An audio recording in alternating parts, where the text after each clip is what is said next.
magandang araw sa ating lahat. Welcome po sa inyo, whether kayo ay nakikinig sa amin how many episodes ago or ito ang first episode nyo. Welcome to the Kwento ng Pag-asa, the Circle of Hope podcast. We are so happy to have you here with us. Muli, ako po ay si Mike Shimamoto at kasama ko naman po ang aking partner at kakwentuhan, si Jill Tang. Salamat, Mike. Hi, everyone. It's good to be back. Yes. Sobrang perfect ang ating episode today kasi last episode actually to, season na to, first season. So ating pinaka-final season ay medyo bittersweet. Tama. Okay, ang ine-expect natin dito ay iyak, tawa. Ay, ganon? May ganon? Okay. So, meron tayong isa pang episode actually, yung Hinga Lang video, kung saan you'll still learn some tidbits about mental health, about psychology. But don't worry, balak namin magkaroon ng second season. So, first season pa lang to, ng Kwento ng Pag-asa podcast. Yes, that's correct, Jill. Hindi pa ito ang huli. Marami pa tayong i-feature ng mga kwento ng pag-asa at hopefully mga iba pang seasons to come. Kaya nga naman ito'y isang bittersweet moment, lalo na dahil naging saksi po tayong lahat sa hirap, sa malasakit, sa mga kwento ng ating mga guest. Hindi lang po namin pero mga kwento nyo rin na ibinahagi sa aming lahat. For this first season ng Kwento ng Pag-asa, The Circle of Hope podcast. Angkop na angkop yan sa kwento natin ngayon. Rinig ko, sabi nga ni Jill, no, meron tayong iyak-tawa patungkol sa kwento ng compassion at sa halaga ng komunidad. Excited na ako marinig yung kwento ng ating guest today kasi I'm sure may inspire na naman tayo. Mas speechless na naman tayong dalawa, Mike. Ready ka na? Mas speechless na naman. Ready na. Okay, but before we get there, first, we are going to thank our special sponsor. So those who are making this podcast possible. So the people and organizations supporting Kwento ng Pag-asa, the Circle of Hope podcast. Bloomled is a proudly Filipino company delivering high-quality LED walls and digital signage displays in the Philippines. They offer the best LED wall prices with top-tier quality. From indoor LED walls to outdoor LED display screens, Bloomled is trusted by local and global brands alike.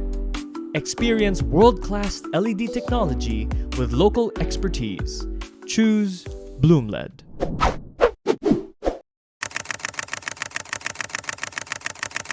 Happy birthday to you. Straightforward is celebrating its 10th anniversary this year of 2025. 10 years of boundless living, rooted in the philosophy of boundless basics. At Straightforward, they're not just a fashion retailer, but they craft fashion that serves as a canvas for limitless existence. Their mission is to ease the journey towards your best life, one outfit at a time. Kwento ng Pag-asa, the Circle of Hope podcast is excited to partner with Straightforward as they continue to help you live boundlessly. Tailored Projects helps high-performing decision-makers unlock new levels of growth for their companies through reliable and innovative brandware. Unlike conventional suppliers, they infuse every project with their personalized brand of service, quality designs, and their deep supply chain to deliver brandware that stands out and leaves a lasting impression. 3J Plastic World and Manufacturing Corporation is a plastic manufacturing company that specializes in durable houseware products for nationwide distribution through the network of the leading department stores, supermarkets, and major wholesalers. Utilizing recycled materials for the majority of their production processes, rest assured that all 3J Plastic World products are durable, reliable, and high quality.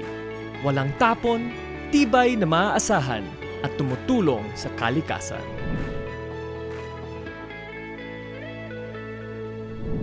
Ayan. So sa episode na ito, makakasama natin ang isang parent support group leader at parent mentor ng Circle of Hope para ikwento ang kanyang iyak-tawa story. Makakasama natin sa Hope Seat si Mommy Lucy Kaluntad. Hi, Mommy Lucy. Hi, Mike and Jill. Happy to be here. Kami ay excited na makasama kayo at marinig ang inyong kwento. So, sige magsimula po tayo. Paano nga po ba nagsimula ang inyong kwento ng pag-asa at saan po ba nagsimula ang inyong kwento kasama si Circle of Hope? Nag-umpisa yung kwento ng pag-asa ko sa aking anak na si Darwin. Si Darwin ay bunsong anak ko sa 4 na magkakapatid. Nag-iisa siyang lalaki. At the age of 7, na-diagnose siya na may leukemia. Time na yun na ako lang ang kasama niya. Wala yung father niya. So ako lang talaga yung nag-alaga sa kanya na almost 1 month kaming nasa PGH na naka-admit si Darwin. Nung time na yun, ang father niya is nasa Davao na bihira na namin makita. Bihira na rin makasama ni Darwin. Doon sa time na 1 month na yun, siguro twice lang siyang bumisita kay Darwin. At yung time na yun, yung pinakamasakit na sinukuan ng tatay, si Darwin. Nung malaman niyang cancer yung sakit ni Darwin. Doon siya nagsabi na i-give up na kung ano na lang ang gusto ng bata. Iiwi na namin to. Ano yung gusto ng anak ko? Ibigay na lang. So as a mother, syempre, hindi pwede yun. Ilalaban ko hanggat kaya ko. So yun, nagtuloy-tuloy yung gamutan. 7 years old siya nun eh. Okay naman yung chemo niya, maganda.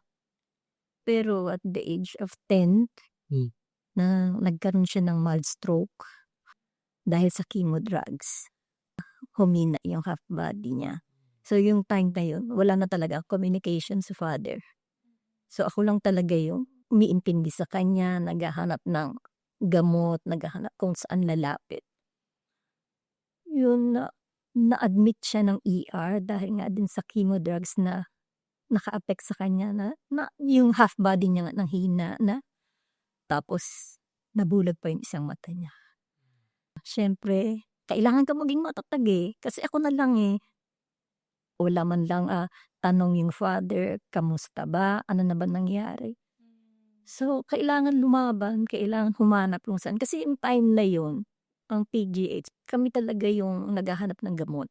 Walang libre noon. Hindi katulad sa ngayon. Talagang lalapit kami kung saan-saan na may mga guarantee letter. Pwede rin kami kung lumapit sa medical social service para humingi ng tulong. So, kailangan masipag ka. Kailangan maging matatag ka para masustenahan mo yung mga pangangailangan niya. So, swerte pa rin kami kasi nakahanap kami ng sponsor para kay Darwin. Kasi ang chemo niya bukod dun sa na umpisahan, may 3 years pa siyang chemo.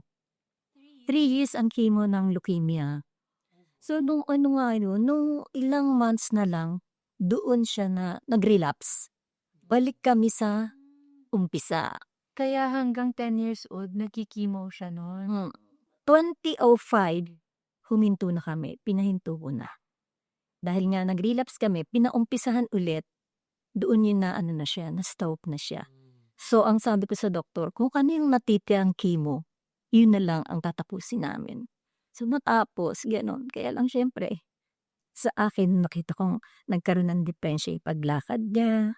Tapos, medyo bulol siya. Hanggang sa ngayon, dala niya. So, nung medyo malaki na siya, talagang hinahanap ng tatay niya. Syempre ako, hanggang sa ngayon, ilang taon na siya, maniniwala ba kayo si Darwin is 30 na? So hanggang ngayon, hinahanap niya ang father niya. Wala siyang galit sa papa niya. Ako ayoko kasi baka hindi niya maintindihan yung sitwasyon ni Darwin kasi hindi niya nakitang lumaki si Darwin na habang nagpapagamot. Pero kahit konting galit, wala siya sa papa niya. Yung isang pastor na nakausap namin kahapon, sabing gano'n, bakit hindi mo ibigay yung wish ni Darwin na makita yung father niya? Parang sa akin, ayoko eh. Pero si Darwin, wala kang makikitang galit kahit konti sa tatay niya. Hindi ko alam kung ano sasagot ko kay pastor na nasaan ba? Sabi ko, hindi ko alam. Pero alam ko kung nasaan. Kaya lang, si Darwin talaga. Sabi nung ni pastor, ibigay mo yung wish niya kung ano. Kaya lang ang sakit. Baka hindi siya maintindihan. Baka iba pa ang masabi tungkol sa kanya. Nung medyo ano na siya, yun nga, malaki na siya. Sa CA kami, di ba? Ano yan, halos kilala na siya sa PGH eh. Doon pumasok yung teen barkada na si Caleb Ho. Hindi na siya teens, sinali ko pa rin siya. Nagpapasalamat ako sa Circle of Hope, talagang sinali pa rin siya. So, yun, gusto niya laging umaattend ng barkada. Halos siyempre, iba mga nag-aaral na. Ilan na lang yung umaattend. Si Darwin minsan, isa na lang siya umaattend. Siya na lang ang nasa teen barkada. Tuwan-tuwa siya. Nakakalungkot nga lang din kasi medyo yung isip niya, yung age niya, medyo hindi nagtutugma. Kaya naiiyak talaga ako pag may nakikita ko mga gumagraduate. Tapos siya ng high school pero every Saturday lang yung klase. Ang sabi ng teacher, Mami, huwag natin pilitin. Okay na yung marunong siyang bumasa. Okay na yung marunong siyang magbilang. Pero huwag na natin pilitin. Kaya kahit gusto niyang mag-aral, hindi niya talaga kaya. Nakakatuwa po, gusto niya magtrabaho. So, nung yun nga, yung tuloy-tuloy yung teen barkada, natutuwa siya. Ma-attend siya, nakikita niya yung mga kasamahan niya. Nagpapasalamat ako. Nagkaroon ng teen barkada. Nagkaroon siya ng mga asama. Kasi hindi siya yung, di ba, yung typical na mga teenagers noon na punta dito, punta doon, barkada dito. Siya talagang wala. PGH lang talaga siya. Ang barkada niya mga gwardya, mga manong. Naisip ko lang, kayo po, kasi yung pagsimula mo sa kwento mo, ikaw lang eh.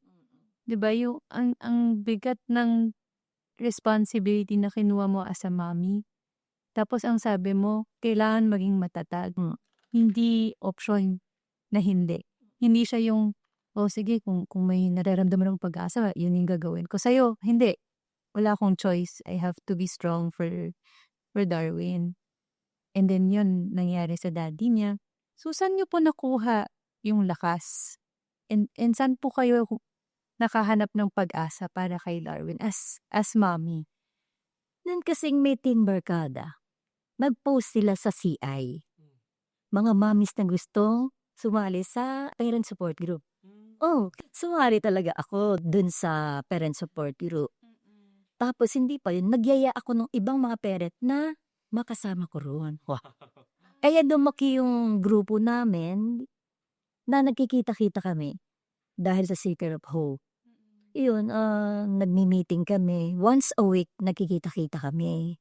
Sa PGH, with Doc Javi, tako si Doc Carlos, kasama namin. Once a week kami nagkikita-kita. Yun, nag-uusap-usap, nagtatawanan, nag-iiyakan, din.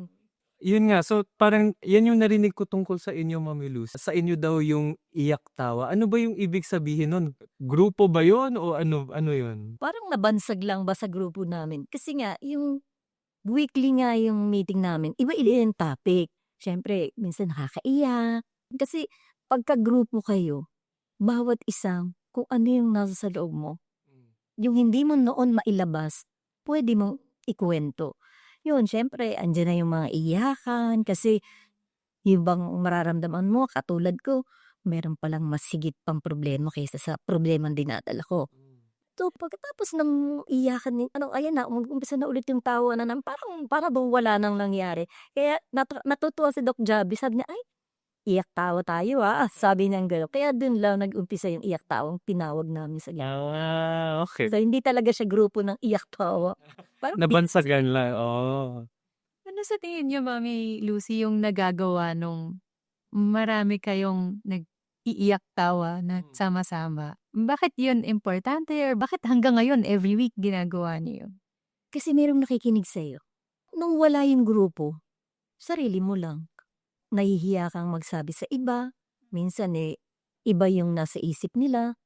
Samantalang kung yung kasama mo sa grupo, na pare-pareho yung pinagdadaanan nyo, maiintindihan, magkakaintindihan kayo. Na, yung bang, ano kaya yung maitutulong ko dito? Ano kaya maitutulong natin sa kanya?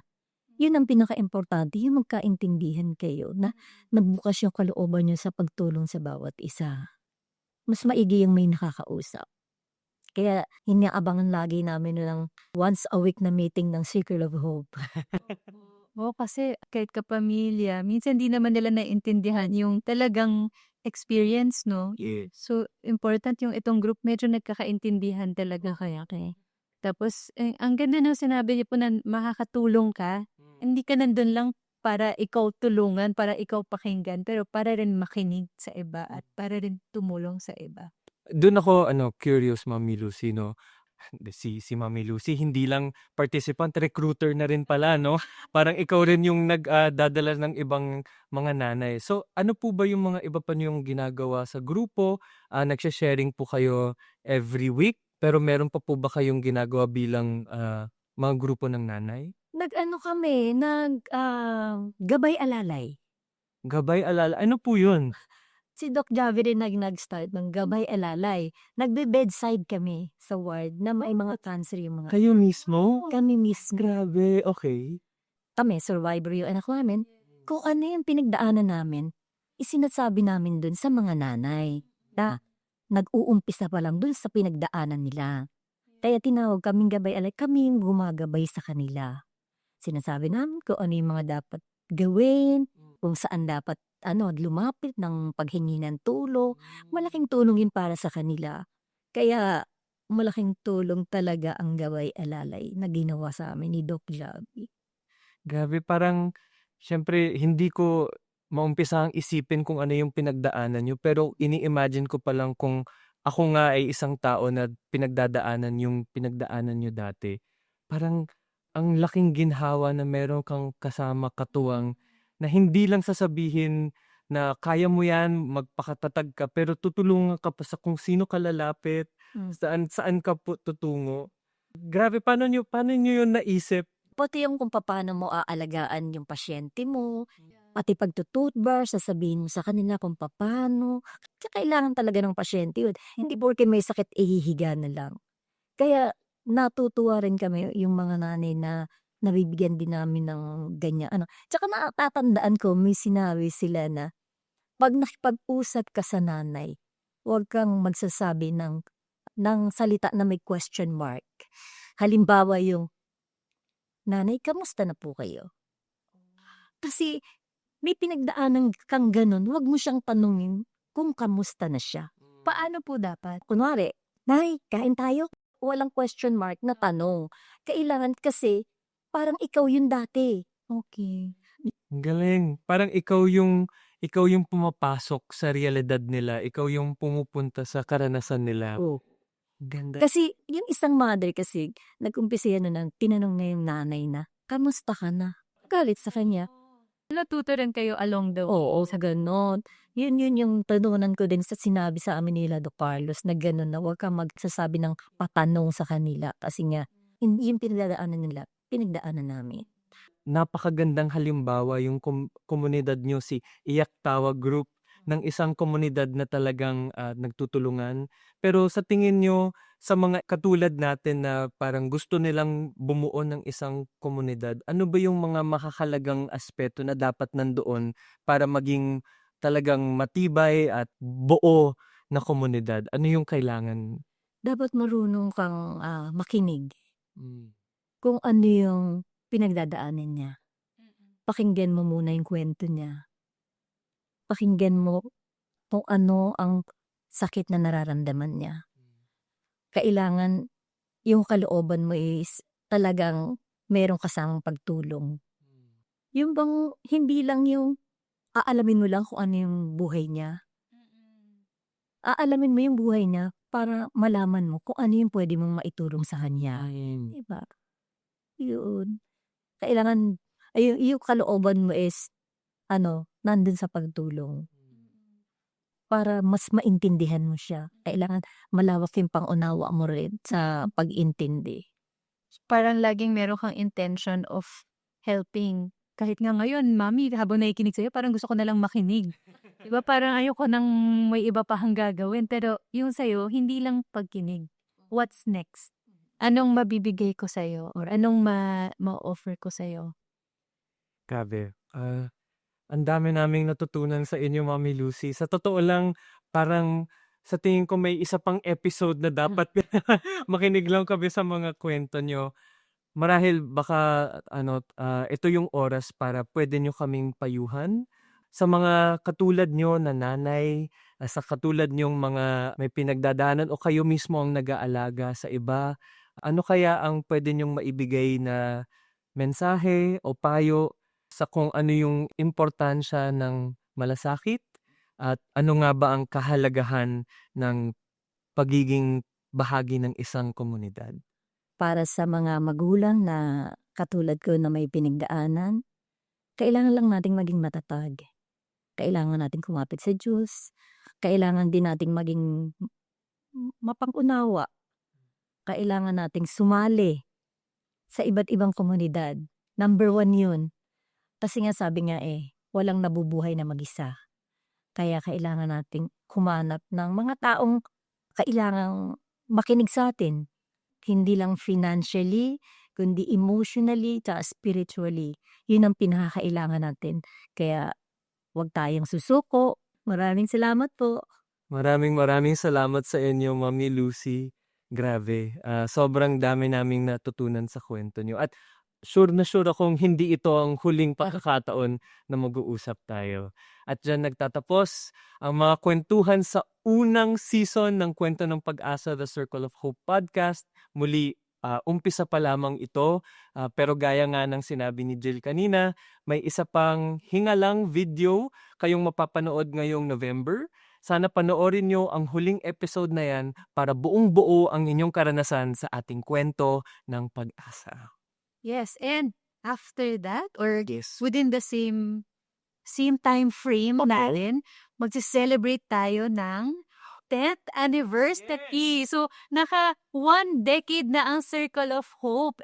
Tamo, habang nakikinig kay Mommy Lucy, naisip ko talaga, hindi mangyayari yun kung hindi nabuo yung community. Yes. Diba? Yung kahit napakagaling na mga naisip ng mga founder, ng mga volunteers, ng mga continuous na nag-work, kung wala yung community, wala din. So, within 10 years, ang dami na nating nagawa. What more pa kaya in the coming years? Tama yan, Jill.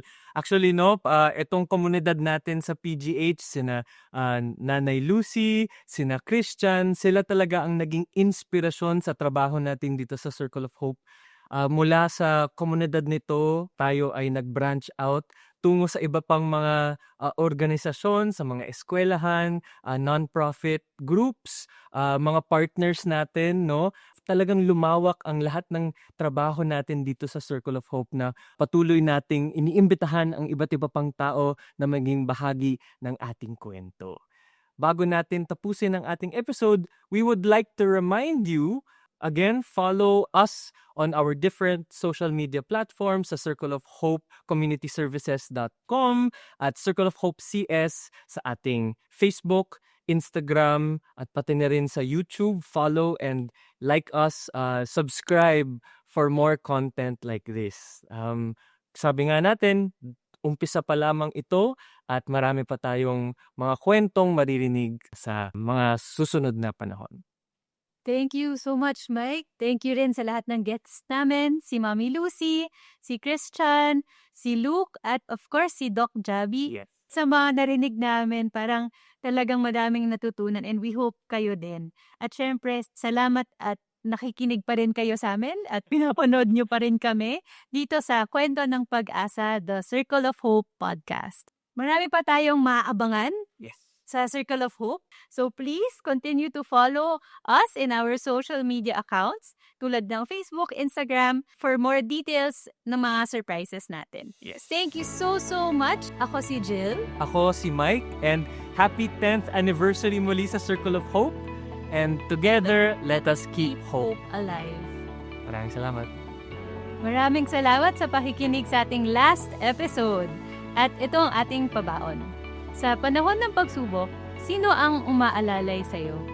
At nagiging gabay ka din ba sa iba? For your answers, please comment it in this post. And also, you can look at our social media pages and follow us there. Thank you so much, everyone. And we hope to see you in our anniversary celebration. Bye!